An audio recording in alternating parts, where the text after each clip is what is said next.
Hello, folks. Day 7 on the Georgia v. Faust trial.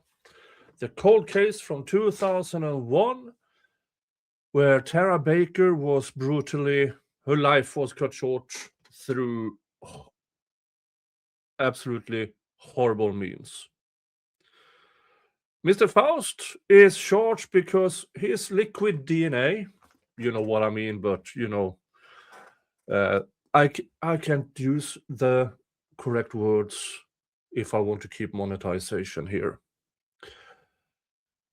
Mr. Faust's liquid DNA was found inside Miss Faust.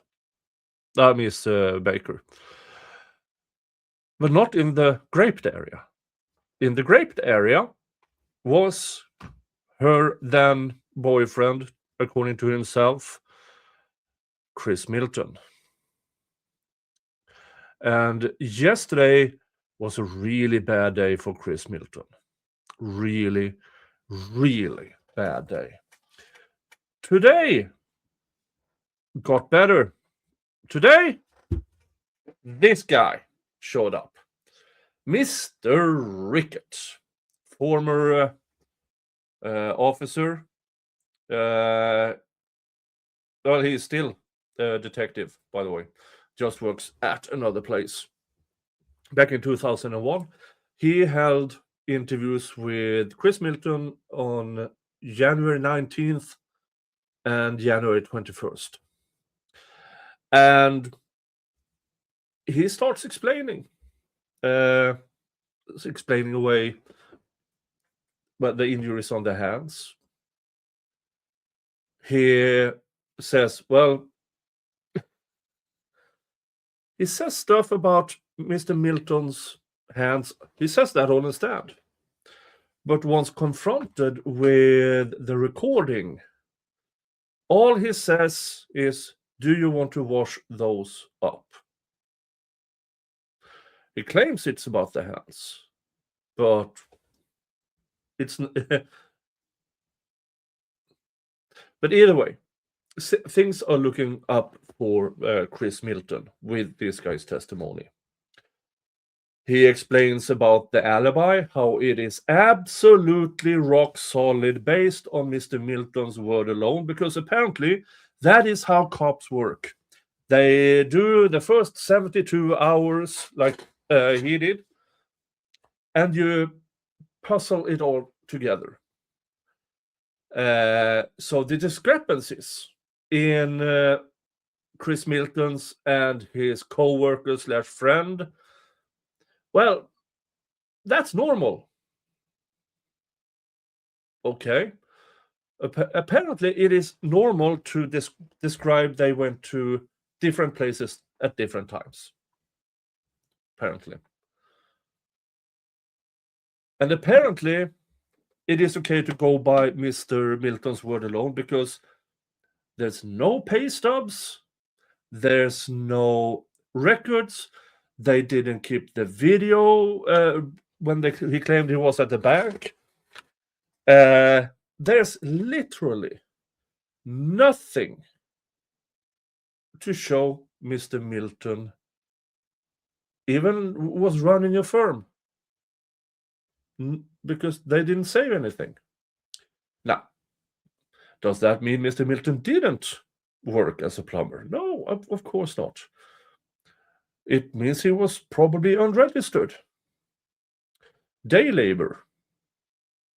Subcontractor, I believe they claimed, because he opened his own firm. There's no record of it. None whatsoever. And neither is this apparent place that they took their equipment from. There's no record of it. None whatsoever. Which leads us to the question, what did they actually look up? Now, this Mr. Detective Ricket, I don't think he's actually lying, but I do believe he is embellishing what he actually did. And not, especially what he didn't do in this investigation. And what he didn't do was to corroborate Mr. Milton's word with physical evidence. And that's a problem for me because here's my theory.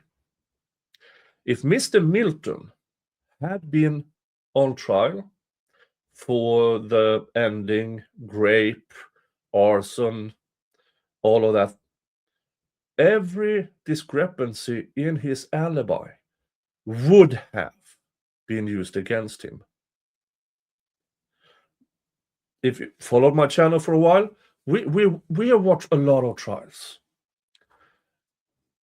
If somebody tries to present an evidence and there are gaping holes in it, if it is inconsistencies between his story, his friend's story, his parents' story, they would hammer on it and say it's not reliable.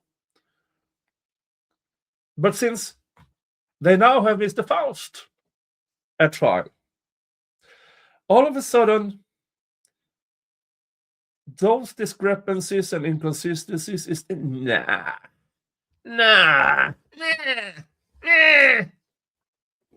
All of a sudden, it doesn't matter. And that is something that bugs me. Because, I mean, rarely we get the chance to see when a prosecution does not give two shits on a straw about the truth, they want to win. And in this case, it becomes apparent because how they make excuses for poor police work, how they make excuses for Mr. Milton's inconsistencies about his whereabouts, and all of those things.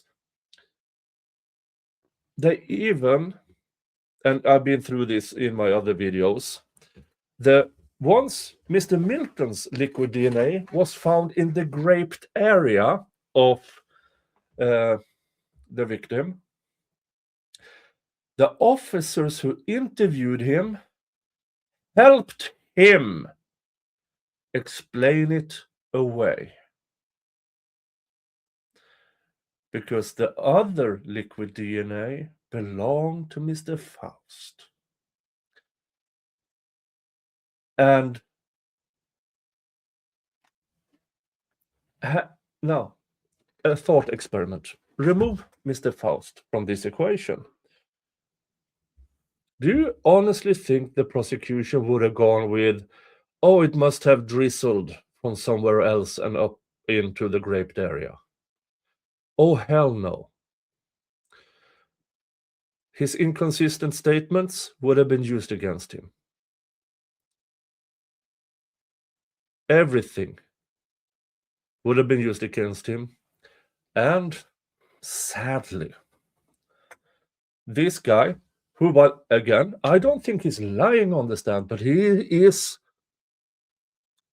what do you call it? Softening the things that speaks against and embellishes other things. If this was a trial against Mr. Milton, I do believe this guy, still not lying, would have changed it around. And every piece of inconsistent statement, every piece of garbage alibi, the fact that they didn't even check his claim that he stayed with the parents until 4 months later. They had his dad there at the police station on January 19th, the day of the victim's murder. And they didn't ask him a single question. Here's what a proper investigator would have done. Separate them.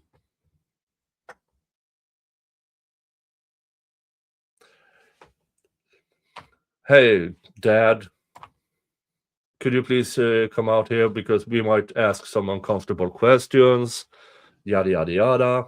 Any excuse under the sun to get them separated, and then ask them separately. At what time did he leave that morning? We're just checking. How long has he stayed with you? All of those questions that a proper investigator would have asked wasn't asked until 4 months later. For me, that makes his dad's statement invalid.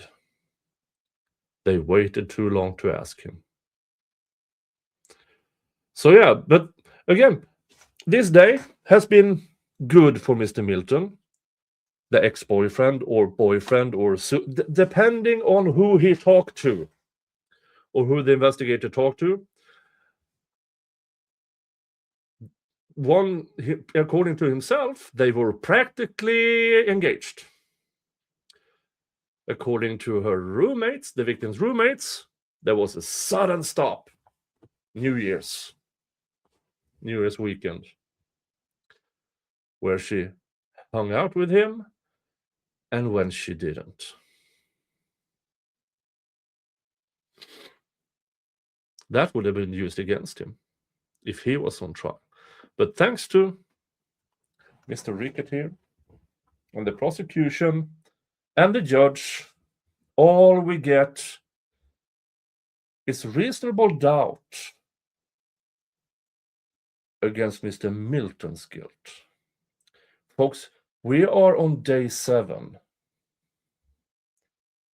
and we still have not heard jack crap on what is actually evidence that Mr. Faust committed these crimes. Not one iota. Thanks for listening in, folks. That is what I had for you for this time. Like, subscribe, watch my other stuff on this trial, and I will see you guys in the next stream or video. Okay, bye-bye.